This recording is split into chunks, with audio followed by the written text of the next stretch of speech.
지난 10월 19일 연세대학교 국제회의장. 목판 인쇄 도서의 기법이 한국에서 최초로 시도되었다고 보는 견해에도 역시 무리는 없다고 판단해 볼 수가 있습니다. 그렇다면은 새천년을 불과 2달 남짓 앞둔 이날, 아시아 서지학계 일대 논쟁이 벌어졌다. 심포지움의 쟁점은 불국사 석가탑에서 나온 무구정광 대다란이경. 因为无论是这印刷术，包括雕版印刷，也就是木版印刷、活字印刷和套版印刷，这3个分支吧，都是中国，我认为都是在中国首先发明的。 다란이경이 현재 한국에 있다는 이게 문제입니다. 그렇다면 선생님께서는 정확한 학자적인 양식으로 중국에서 한국에 전달돼 여기까지 있게 된 그 경로를 정확하게 시기, 연대, 사람을 밝혀주셔야 하고요. 지난 2000년간 인류 문명의 가장 위대한 발명 인쇄술. 그 기원을 밝힐 다란이경 논쟁은 한중 양국의 자존심을 건 한판 대결이었다. 석가탑 다란이경은 현재까지 발견된 세계에서 가장 오래된 목판 인쇄물. 국사 교과서에 실릴 만큼 우리에겐 자랑스러운 문화유산으로 알려져 왔다.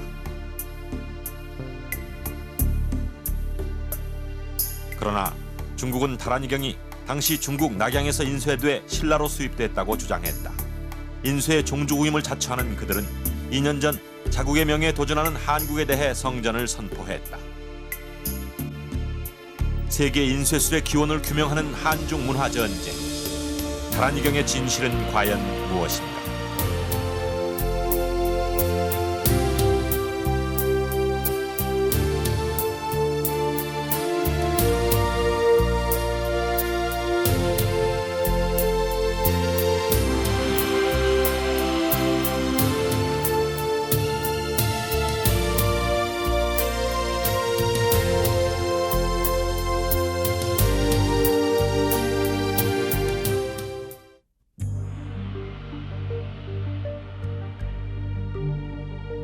불교의 나라 신라. 현실 세계에서 불국토를 꿈꾸었던 신라인들은 그 이상향으로 불국사를 세웠다. 신라의 사상과 예술을 상징하는 불국사 석가탑. 이 탑의 진정한 가치가 알려지게 된 것은 아주 우연한 계기였다. 도굴꾼들에 의해 훼손된 석가탑을 해체 보수하는 과정에서 엄청난 보물이 발견됐던 것이다. 2층 탑신에서 발견된 총 28점의 사리 장엄.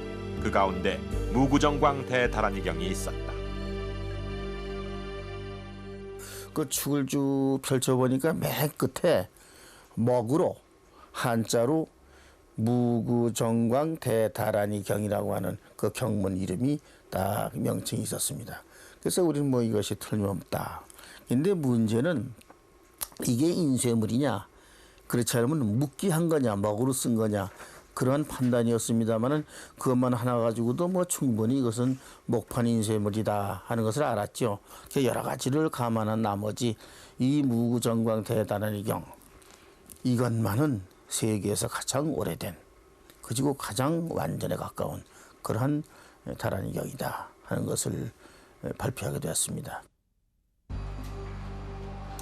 서양이 겨우 중국으로부터 종이 만드는 기술을 배울 당시 동양의 작은 나라 신라에서 목판 인쇄술을 개발했다는 사실은 세계 인쇄사를 다시 쓰게 만든 역사적인 발견이었다. 1300년의 세월을 뛰어넘은 이 한 뭉치의 종이가 세계 최초의 목판 인쇄본 무구정광 대다란이경이다. 세로 폭이 약 6.6cm, 전체 길이가 6m가 넘는 석가탑 다란이경은 12장의 닭종이를 이어붙인 두루마리 경전이다. 인쇄의 흔적은 두루마리 곳곳에서 발견됐다.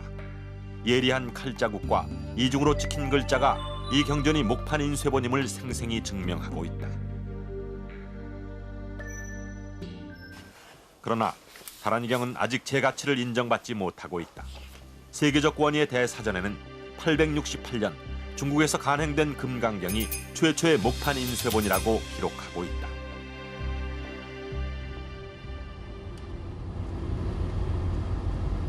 석가탑 다란이경이 세계 최고의 목판 인쇄본이라는 주장이 한국 학계로부터 대두되자 가장 긴장하는 곳은 중국. 그들로서는 인쇄 종주국의 자존심을 무너뜨리는 심각한 도전이었다. 지난 96년에 건립된 중국 인쇄박물관에는 금강경 사본과 함께 석가탑 다란이경 영인본이 중국이 자랑하는 대표적인 인쇄 유물로 나란히 전시돼 있다. 这个1966年在庆州发现的这个陀罗尼经啊，我认为它是在中国出版的，因为这个书呢是根据武则天唐代武则天女王的命令啊，根据她的指示翻译出来的，在洛阳，在长安元年，也就是在公元701年翻译的。 第2年就在洛阳就出版了。 중국 인쇄도서관에서 발간한 중국 고대 인쇄사 자료에도 다란이경이 낙양에서 인쇄됐다고 기록하고 있다. 그들이 주장하는 근거는 석가탑 다란이경에서 발견된 무주제자.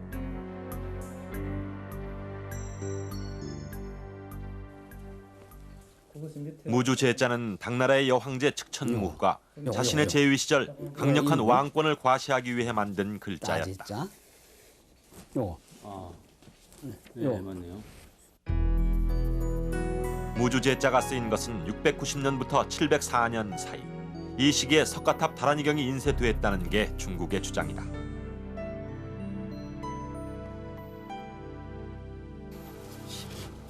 그러나 서지학자 천혜봉 교수는 이를 뒤집는 반박 자료를 내놓았다. 우리나라에선 석가탑 다란이경보다 500여 년이나 뒤진 해인사 8만 대장경에도 무주제자가 쓰여졌던 것이다.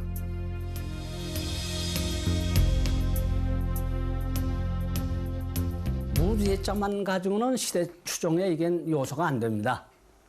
아까 고려 때 거기서 나오니까 전체를 봐야 됩니다. 전체를 분석하고 종합하는 토대 위에 언급을 해야지 무주제자가 글자 수가 더 나왔다 더 올라왔다 가지고는 기준이 안 됩니다. 전체 봐야 됩니다. 석가탑 다란이경에는 똑같은 글자를 두고도 무주제자와 상용 한자를 혼용했다. 만약 이것이 측천무후 제위시 중국에서 만들어졌다면 모두 무주제자로 쓰여졌을 것이다. 이것이 다란이경이 중국에서 인쇄되지 않았다는 첫 번째 증거다. 중국 측의 주장과는 달리 무구정광 대다란이경이 번역된 것은 704년. 당시 병에 걸린 측천무후는 장수와 왕생을 빌기 위해 이 경전을 번역하도록 지시했다.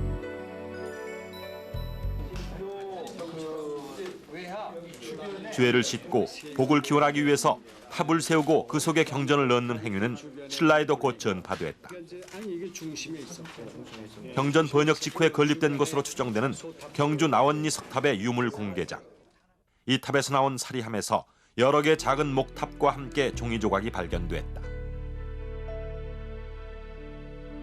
습기와 공기에 부식된 종이 조각에 희미하게 남아있는 글씨. 그것은 손으로 직접 쓴 다란이경 필사본이었다.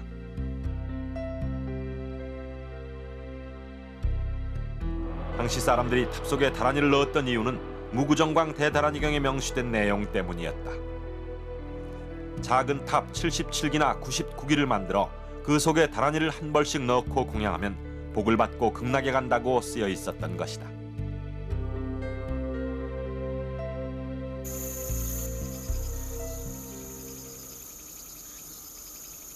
다란이는 밀교 경전으로 주문을 뜻한다. 경주 구항리 황복사지 3층 석탑. 이름 그대로 신라 왕실의 복을 비는 사원으로 알려진 이 석탑에서도 다란이경과 관련한 유물이 발견됐다. 외벽에 99개의 소탑 그림이 새겨진 청동 사리함. 이 사리함의 윗면에는 무구정광 대다란이경 한 권을 넣는다는 기록과 함께 이 탑이 706년에 조성됐다고 명기돼 있다.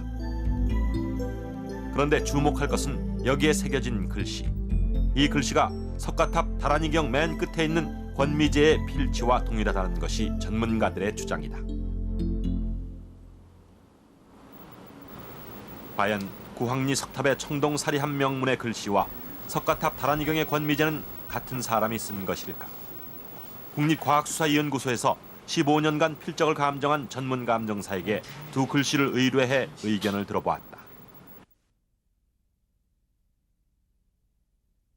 너무 공통적인 특징이 몇 군데가 나타났어요. 그래서 처음부터 저도 깜짝 놀랐습니다.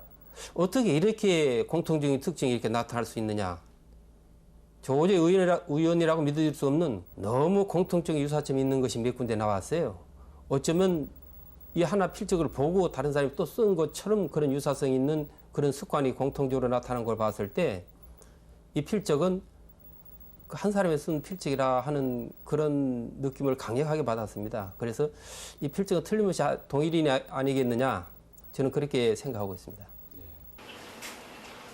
다란이경의 글씨와 구항리탑 사리함 명문을 컴퓨터로 비교하면 그 결과는 어떻게 나타날까? 먼저 컴퓨터 화면에 두 글씨를 떠올리고 같은 크기로 확대해 비교해보기로 했다. 무구정광 대다란이경의 무자와 구자를 사리함 명문의 같은 글자 위에 올렸더니 놀랍게도 하나로 겹쳐졌다. 특히 정자와 광자는 쓴 사람의 개성이 명백히 드러나는 필치. 이 두 글자마저도 한 사람이 쓴 듯 닮아 있었다.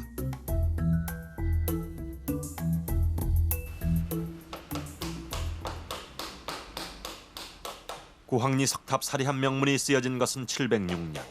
만약 사리함 명문과 다란이경을 쓴 사람이 동일인이라면 석가탑 다란이경의 목판도 그 즈음에 판각됐음을 의미한다. 불국사가 건립된 751년을 기준으로 보았던 석가탑 다란이경의 간행 시점이 706년까지 거슬러 올라갈 수 있다. 당시 신라는 인쇄가 가능한 바탕종이와 먹을 생산해낼 만큼 뛰어난 기술력을 보유하고 있었다. 그러나 더 중요한 것은 목판 인쇄술을 필요로 하는 사회적인 요구가 있어야 한다. 신라는 도대체 무엇 때문에 목판 인쇄술을 개발한 것일까? 우리나라는 뭐냐면 그 한문이 나무말이고 우리말이 아니고 한자 자체가 이제 그래가지고 그걸 우리말로 하면서 여러 군데 펼쳐야 되니까 그거를 인쇄하는 걸 생각하게 되는 게 자연 우리 습속이다 이렇게 생각할 수 있어요. 아마 그 대체의 기본 문화의 그 기조가 그런 데 있었다. 그러니까 옛날에는 여러 사람의 펼치는 거를 벽에 그림을 그려서 동굴 벽화를 한다든지 또 거기다 구석기 때 새겼다든지 헌거로 여러 사람에게 펼쳤는데 그건 그 자리에 와야 하던데 이건 그 내용을 다른 데 가서 또 옮겨서 새겨서 또 퍼뜨릴 수 있다. 그 이제 널리 펼치겠다 하는 뜻이 우리 결의가 가지고 있던 특수한. 석가탑 다란이경을 자세히 살펴보면 글자의 일부분이 떨어져 나가는 흔적을 찾아볼 수 있다. 그만큼 판각한 목판에 여러 번 인쇄를 했다는 뜻이다.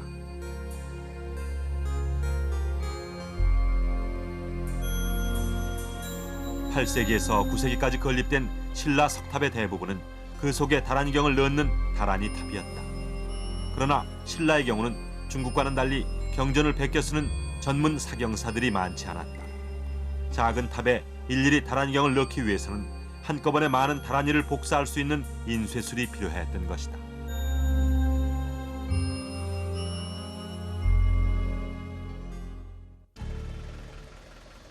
불교가 전래된 후 중국에서도 탑을 세우고 공덕을 쌓는 조탑 신앙이 크게 유행했다. 중국 섬서성의 법문사 진신보탑은 중국의 탑 양식을 대표하는 유물. 높이 47m의 이 탑이 유명해진 것은 지진과 폭우로 인해 한쪽이 무너지면서 그 밑에 묻혀있던 당나라 시대의 지궁이 모습을 드러냈기 때문이다.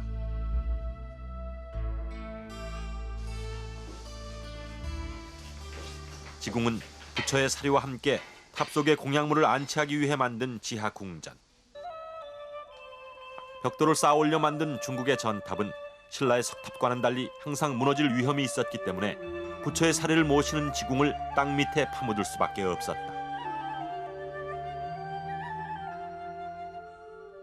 이 탑에서 발견된 부처의 진신사리는 7겹의 사리함에 쌓여 지궁 한가운데 안치돼 있었다.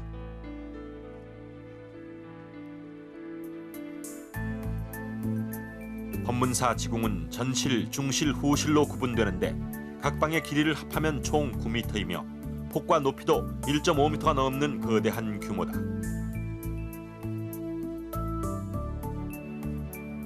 지궁의 크기가 신라 석탑의 사리공과는 비교도 안 될 만큼 큰 중국의 전탑은 발굴된 유물의 크기와 수도 엄청나다. 법문사 진신보탑의 공양물 중에 길이 2m의 지팡이까지 발견됐을 정도로 중국의 탑에는 대형 보물들이 안치돼 있었다.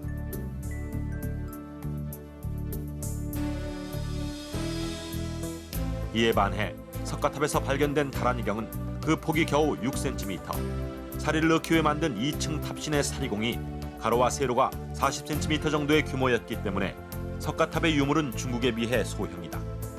중국의 대형 탑에 넣을 경전이었다면 굳이 이렇게 작게 축소할 필요가 있었을까?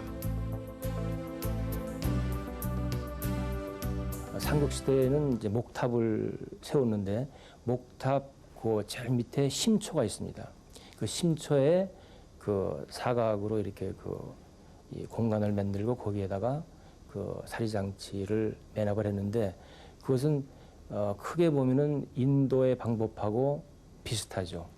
그런 것이 통일초에 이제 석탑이 성립되면서 그 사리장치를 매납하는 장소가 그 심초가 이제 없어지니까 심초 대신에 그 탑신에다가 이렇게 매납을 하게 됐죠.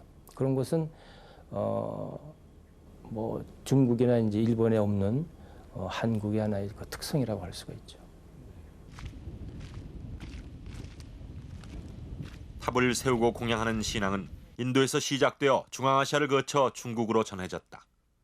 목탑과 전탑 양식이 중국에서 완성된 반면 화강암이 많은 한반도에서는 삼국시대 말부터 독특한 석탑이 자리 잡기 시작했다.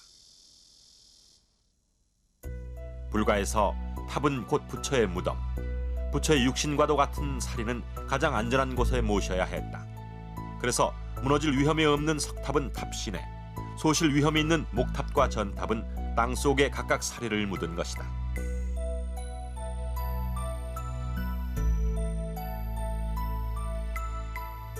불국사 석가탑에서 발견된 28점의 유물들은 당시 신라 불교 문화의 정수를 보여주는 최고의 예술품이었다. 이 사리장엄은 발굴과 동시에 국보 126호로 지정됐다. 이 공양품 중에서 단연 돋보였던 무구정광 대다란이경은 현재 국립중앙박물관 유물수장고에 보관돼 있다. 어렵사리 박물관 측의 도움을 얻어 석가탑 다란이경의 진본을 확인했다.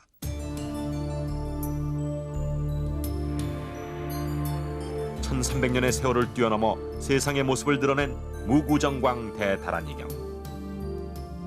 무구정광, 이름 그대로 티 없이 맑고 깨끗한 천년의 유산. 다란이경 진본의 인쇄 상태는 금방 인쇄된 듯 영인본과는 비교할 수 없을 정도로 선명했다.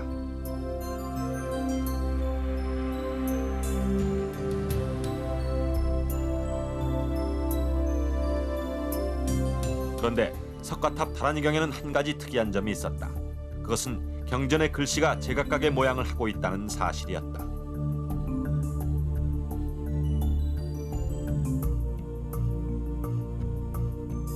글자의 크기나 모양이 일정하지 않고 방향도 엇갈려 제멋대로인 글씨. 석가탑 다란이경이 제작된 그 시기, 당나라에서 유행한 모범서체와는 전혀 다른 느낌의 글씨들이었다.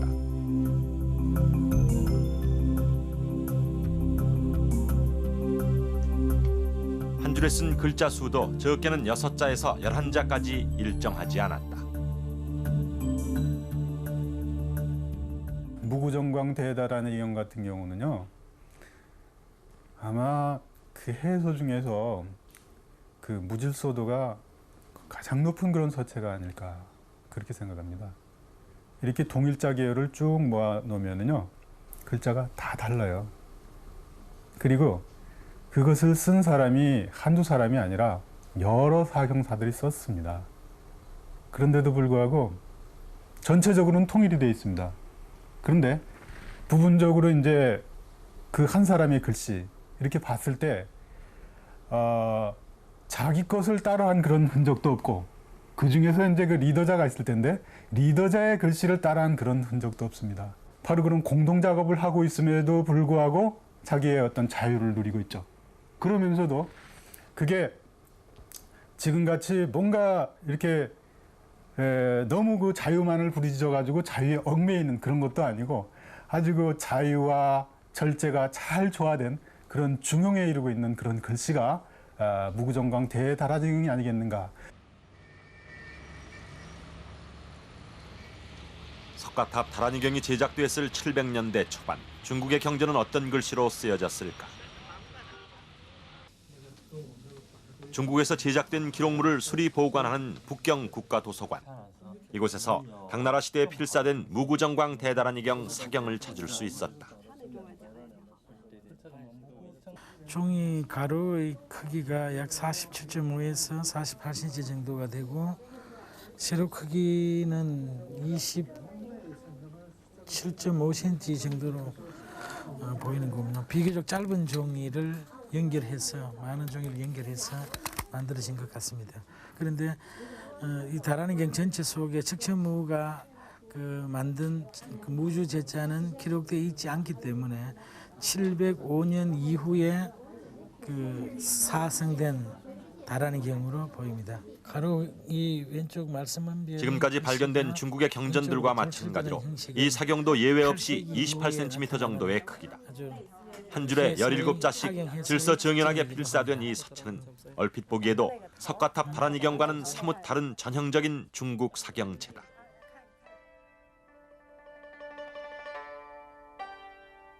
당나라 시대에는 경전 번역이 활발했던 시기. 큰 사원이나 공공기관마다 수많은 경생들을 두고 번역한 경전을 베껴 쓰도록 했다. 왕희지 서법을 숭상하는 당시의 분위기에 따라 이들 경생들은 부드럽고 온화한 사경 서체를 널리 썼다. 구당서에는 당시 중국에 많은 해서수들이 있었다는 기록을 찾을 수 있다.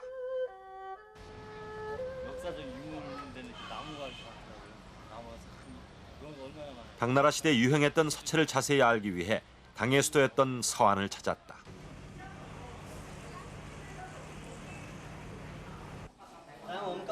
서안 비림은 당나라 시대 비석을 비롯해서 서안 일대에 흩어져 있는 수많은 비문들을 한자리에 모아둔 비석 박물관이다. 이곳에는 중국 고대 비문의 필체를 따라 배우려는 관광객들의 발길이 끊이지 않는다. 당나라 시대 금성문 역시 북경도서관에서 본 잘 다듬어진 사경 서체와 같이 중앙 집권적인 당시의 서법 정책에 따라 당대 정형 서체의 모범을 보여주고 있다.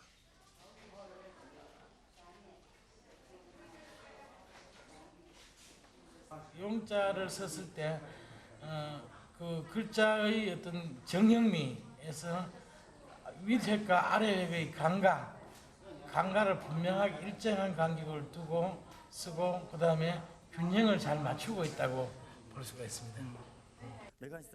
광활한 대륙을 통치하기 위해 왕조가 탄생할 때마다 새로운 서법으로 문화적 통일을 이루었던 나라. 당나라의 비문에서는 석가탑 다란이경의 독특한 서체를 찾아볼 수 없었다.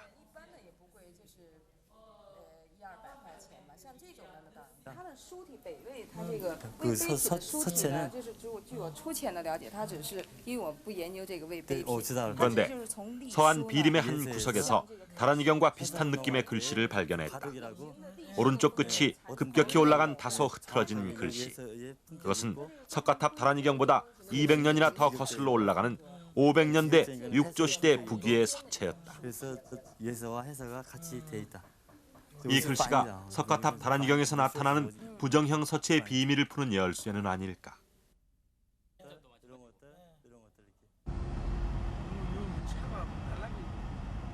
북위 글씨의 원형이 남아있는 산동성 내주. 비문 유적만을 보러 온 관광객들로 줄을 잇는다. 내주에 우뚝 솟은 운봉산. 이 지방의 태수였던 북위 서체의 대가 정도수의 글씨가 이 산 곳곳에 새겨져 있다.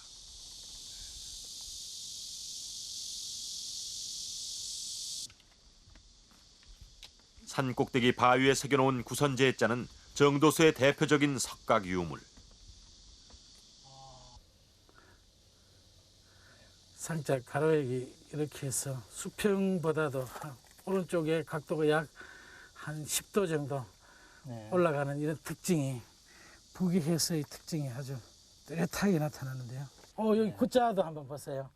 구자 하면서 구자 이 단횡액 이 어느 쪽으로 아주 치켜 올라가는 특징이 있죠, 그죠? 이 산상에 구선의 9선인의 이름이 있다. 이게 구선제자라고 그러죠. 운봉산에 함께 자리한 논경서시 역시 부귀시대의 대표적인 명품으로 칭송되는 정도소의 마의 작품이다. 부정경한 서법이 눈에 띄네요. 저 제자 같은 거 보세요. 아주 언밸런스하고 오른쪽 경사진 자연석의 미연을 따라 나란히 새겨진 이 작품은 산의 경사미연과 직각을 유지하고 있는 게 특징이다. 글씨의 간격과 구성이 일정하지 않고 자유분방한 것이 석가탑 다란이경과 닮았음을 한눈에 알 수 있다.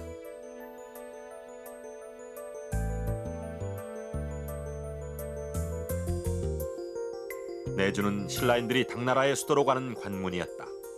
견당사와 유학승들이 이곳을 지나면서 정도소의 서법을 참고하지는 않았을까. 견당사들은 왕릿이 항상 유학생과 이 구법선들을 데리고 갔기 때문에 이 견당사들이 아니었으면은 신라의 유교라든지 신라의 불교 문화는 아마 크게 발달하지 못했을 겁니다. 그래서 다시 말하면은 이 견당사야말로 한중 문화 교류의 가교 역할을 했고 한중 문화 교류의 매개체 역할을 했던 사람들이 바로 이 견당사 집단이 아니었나. 내주를 거쳐 서안으로 가는 길에 있는 낙양. 당나라의 동쪽 수도라고 불렸던 이곳에도 주목할 만한 유물이 남아있다. 낙양에서 13km 떨어진 용문 석굴에 석가탑 다란이경과 유사한 글씨가 새겨져 있다.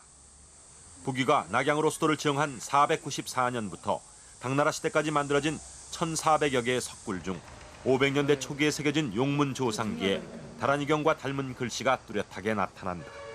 비구 해감 조상기의 해감이라는 것은 상부가 하부보다 아주 크므로서 마치 가분수와 같은 형태를 이루고 있기 때문에 무구정경의 부정형한 서법과 아주 흡사하기도 합니다. 그러한 어떤 결국의 부정형한 특징을 나타내는 것이 신라의 서법과 이 용문조상기의 서법이 아주 흡사합니다. 탁본으로 확인한 용문 조상기는 글자의 위아래와 좌우의 크기가 그야말로 제멋대로다.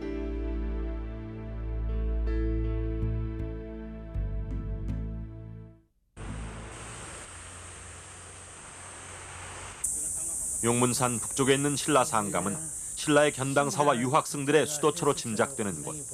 이 용문 석굴이 신라와 연관이 있음을 증명해준다. 비가 와서 작년에 보이지 않았는데 뚜렷하게 나타나죠. 그리고 그다음에 상감이라는 것이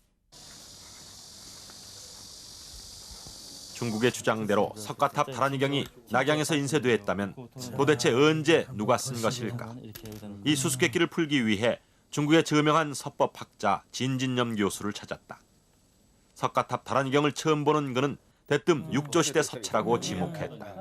요건 对，这里有很多这样的，老师这个就是六朝这样，这样啊， 육조라고요. 然后这样， 육조체의 글씨. 这样的感觉很。那么现在呢？ 그 근거는 불자. 还有一个呢，就是它 석가탑 다란이경의 불자가 육조와 같다는 것이다. 比如这个长，这个短， 하나 길고 하나 这个 짧으면 长，这个短。那么这种呢，也是唐朝以后的 당조 이후라고. 唐朝以后的事情。而他现在这个呢，就是说这个刚才这个佛字在这里啊，就是说它是一样的。 똑같은 사람이었어요. 那你还可以看这个呢。 죄자의 윗부분이 아래보다 큰 것도 육조시대 글씨라고 단정하는 근거다. 뒤에 위에가 그거 밑에가 조그만 거. 그거 같은 这可以找出很多，比如说这个德字，这个德字是这样的， 이렇게 찾아볼 수가 对不对？啊，这个德字是这 그런 样。 상황. 这个八字本来应该是平均的，结果呢，他写成这样。 왼쪽과 오른쪽, 글씨의 구성인 결구가 맞지 않는 것도 역시 육조시대의 특징. 이 시기의 글자는 구성과 간격이 불규칙하다는 게 그의 설명이다. 以前的 당조 可能是一起，可能是六朝的时候写，六朝的时候刻，也可能是六朝的时候写到元朝、明朝才刻。六朝或者叫 그가 지적한 한 가지 특이점은 육조시대 이후에 나온 경전의 대다수가 한 줄에 17자를 지켜 쓴 데 비해 석가탑 다란이경은 그렇지 않다는 것이었다. 那么我所知道的就是木板 목판이면 刻字，这个的年代是在唐末到宋初。 당말에서 송출하는 거죠. 就是以前没有木板，可能没有这个技术。 704년에 번역된 무구정광 대다란이경이 육조체로 쓰여졌다는 사실은 석가탑 다란이경이 중국에서 인쇄되지 않았다는 증거다. 사경에서 목파는 저기 송대초 그때 걸 볼 수 있어요. 중국의 장안에서 각 지방으로 서체가 전파되는 데 걸리는 시간은 최소 1세기 이상이다. 중국의 글씨가 신라의 민간에까지 영향을 미치는 데에는 통상 200여 년이 걸렸다. 진진염 교수가 지적한 대로라면 석가탑 다란이경의 불자는 6조의 글씨여야 한다.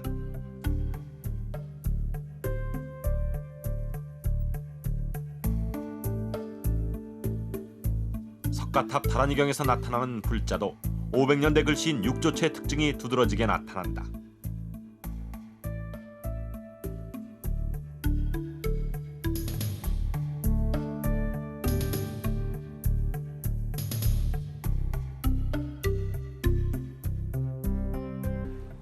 북위서의 특징을 본다면은 우선 그 방필로 되어 있습니다. 그러니까 그야말로 그 어떤 그 중국 사람들의 글씨의 특색이기도 합니다만 아주 용검으로 내리치는 그런 아주 강렬한 그런 느낌이 있죠. 그런데 반해서 그 무구정광 대다란이경의 글씨는 그 뭐라고 표현할 수 없는 그런 그 한국성적인 그런 냄새가 나요. 중국과는 다른 한국적인 개성. 석가탑 다란이경의 글씨가 가진 그 특유의 자유로움은 어디서 나온 것일까?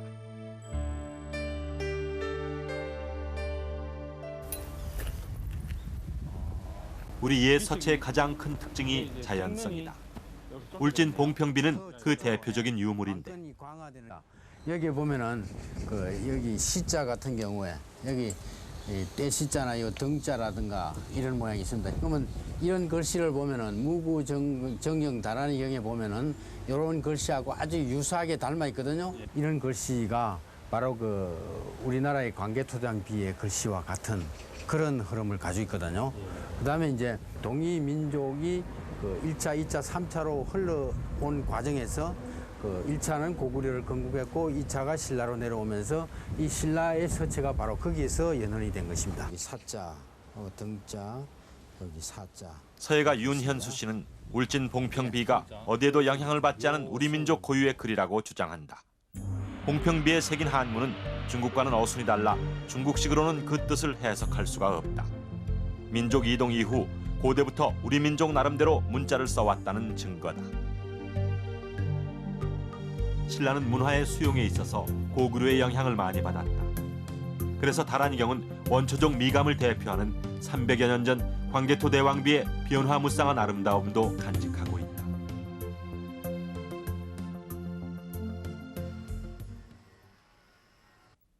신라 자생의 질박한 품성을 간직한 독창적인 글씨.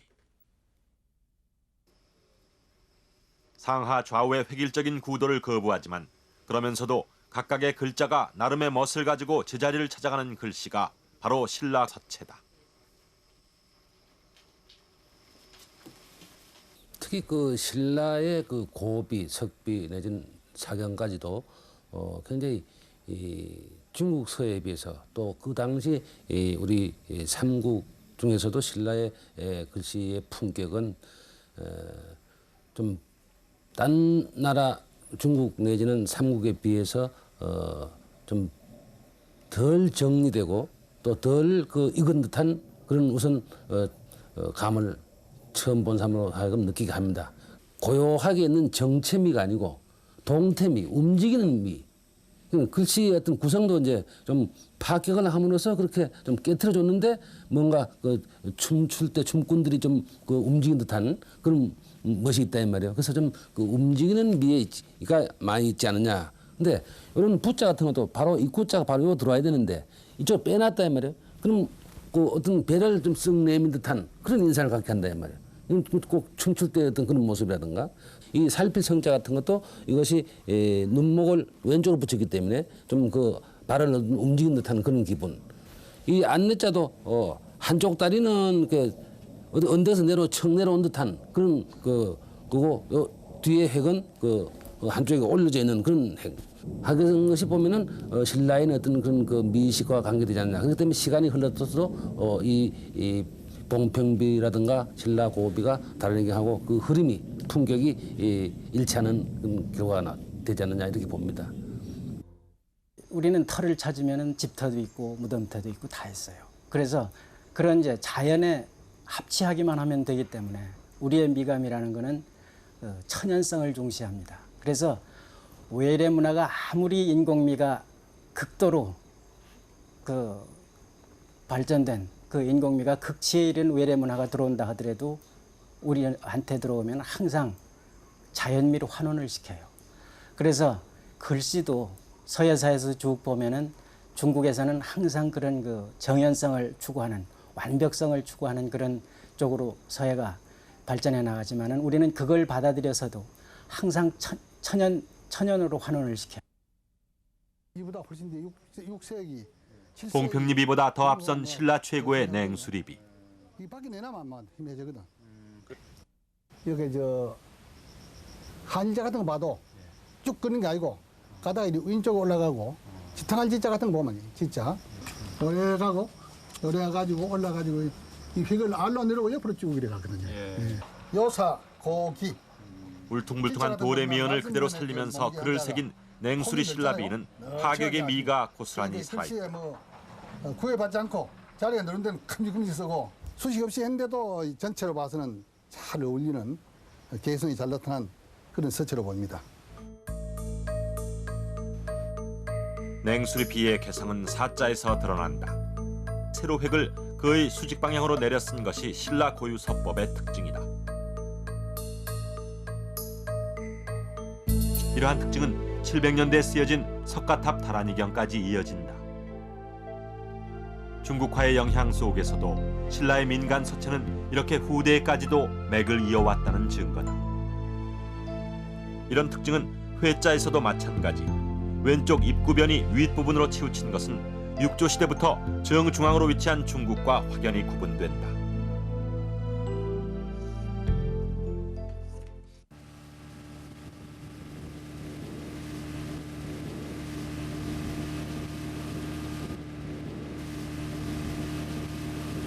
예, 그렇죠.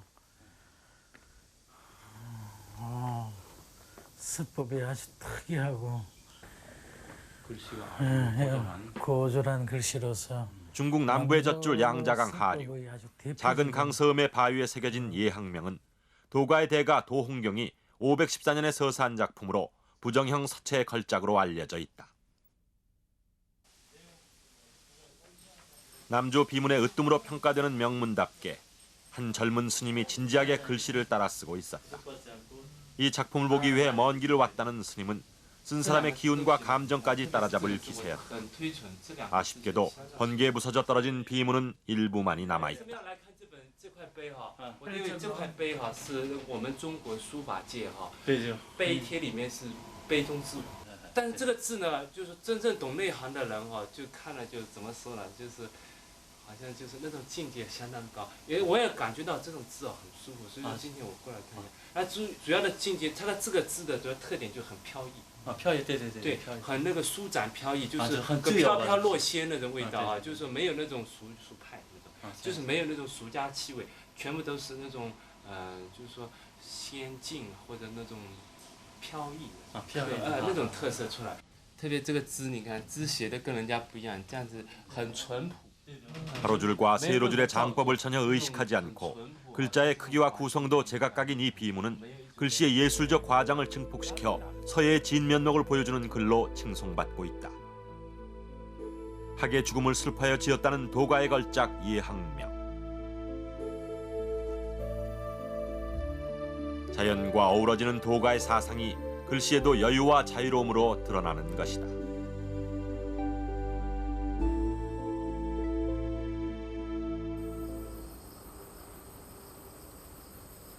경북 영천에 남아있는 청제비는 798년에 제방을 쌓은 기념으로 새긴 비석으로 신라 민간서체 대명사로 주목받고 있다. 그런데 이 비문은 글자의 생김새가 300여 년의 시간 차이에도 불구하고 중국의 예학명과 빼다 박은 듯 닮았다. 도가적인 예학명과 천연미의 신라 서체가 서로 통하고 있는 것이다.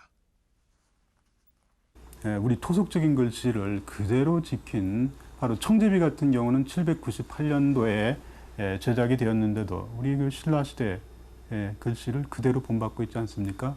그런 아주 부정형한 아주 그 토속적인 그런 느낌이 농후하죠. 무구정경 다란이경 같은 경우에는 부귀적인 특색도 있고 수나라의 특색도 있기 때문에 바로 이제 영향을 조금 받았겠죠. 그러면서도 뭔가 자기화시킨 그런 느낌을 받고.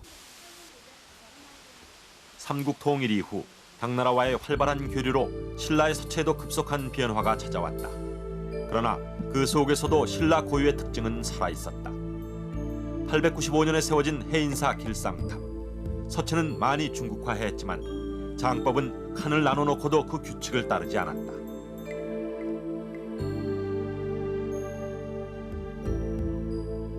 신라 서체의 생명력은 고려시대에 편찬된 삼국유사에까지 면면이 이어진다.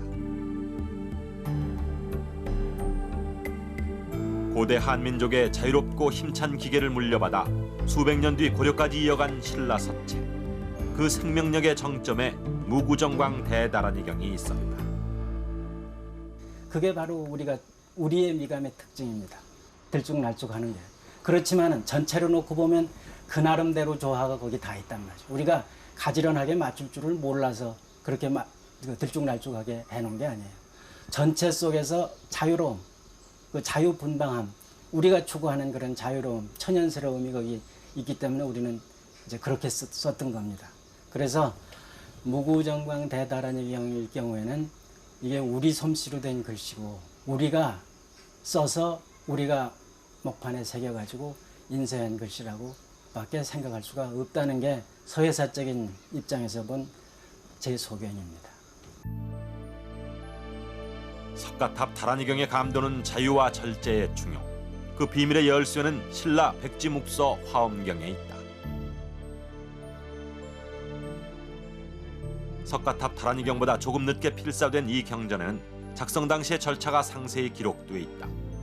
경전을 쓰기 전 필사자들은 반드시 향수로 목욕 재개하고 예배를 올린 후에야 필사에 들어갔다. 그만큼 엄숙하고 경건하게 경전을 작성했던 것이다.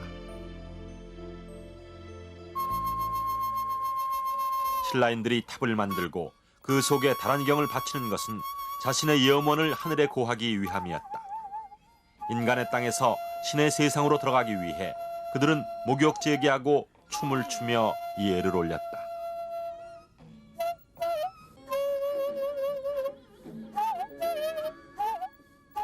엄격한 재개와 극기를 통해 쓴 그들의 글씨는 마침내 하늘과 땅, 신과 인간의 경계를 넘나들었다.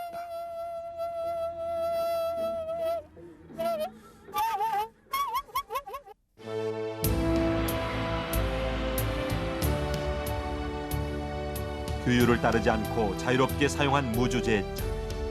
중국 전탑의 지궁이 아닌 우리 석탑의 사리공에 맞춰 제작한 다란이경의 크기. 그리고 중국의 옛 서체와 민족 고유의 서체를 함께 이어받은 파격적인 글씨체. 바로 이것이 석가탑 다란이경이 신라에서 만들어졌음을 말해주는 증거다. 해가 뜨는 동방, 황금의 나라 신라. 지난 1000년간 문명의 빛을 밝힌 다란이경은 신라인이 빚어낸 신라의 얼굴이다. 자유와 절제, 그 중용의 글씨 무구정광 대다란이경. 그것이야말로 나눔과 공유의 정신을 실현한 진정한 인쇄술의 기원인 것이다.